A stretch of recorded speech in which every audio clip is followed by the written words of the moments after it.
V bistvu je danes potekala tretja izredna seja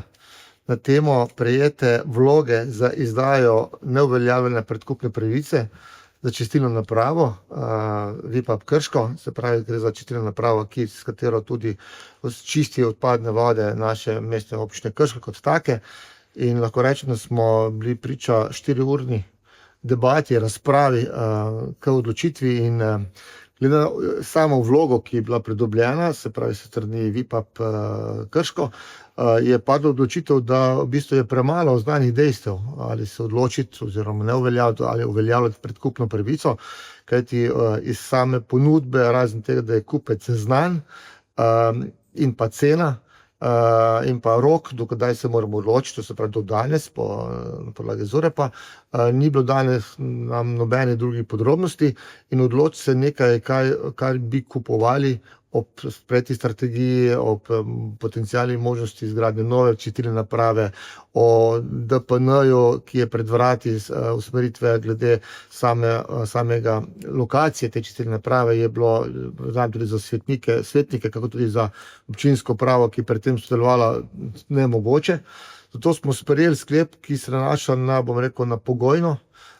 odločitev občinskega sveta. To nam tudi nalaga v bistvu zakon o stvarnem premoženju lokalnih skupnosti in pa države, kako tudi zakon o javnih financah, v končni fazi moramo, če se to odločimo, tudi zagotoviti finančna sredstva ustrezna, da pač potrebujemo preprosto podatke, na podlagi katerih bomo lahko rekli, ja, mi to kupujemo, ker vemo, kaj kupujemo, oziroma mi ta moment ne vemo, kaj kupujemo, razen tega, da kupujemo čistilno napravo za vrednost 4.650.000 evrov.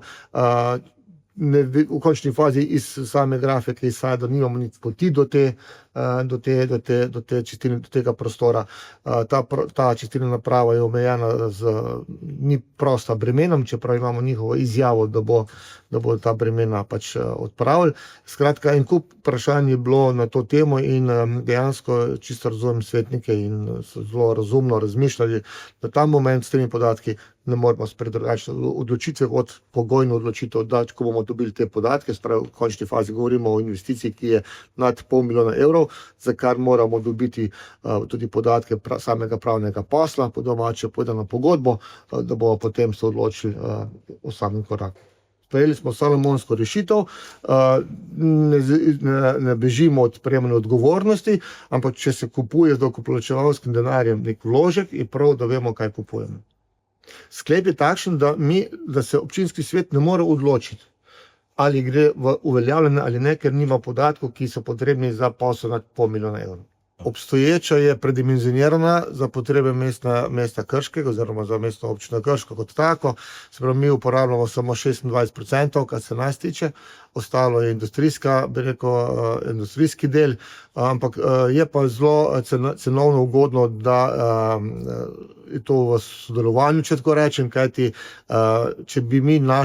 zaprli ta del, potem podražamo čiščenje industrijskih odpadnih voda zaradi nekih bakterijskih kemikalij in tako naprej. Tako da, se pravi, govorimo o zelo predimenzionirani čistilni napravi samo za mesto Krško kot tako. Moramo pa tudi to vzeti v vidik, da ta čistilna naprava je stara 15 let, da ni več nova, da amortizacijska doba te čistilne naprave se izteka, oziroma mislim, ja, na izteku. Seveda drugače se pa čistilne naprave tako gradijo približno za 50 let, ampak amortizacijska doba se pa izteka.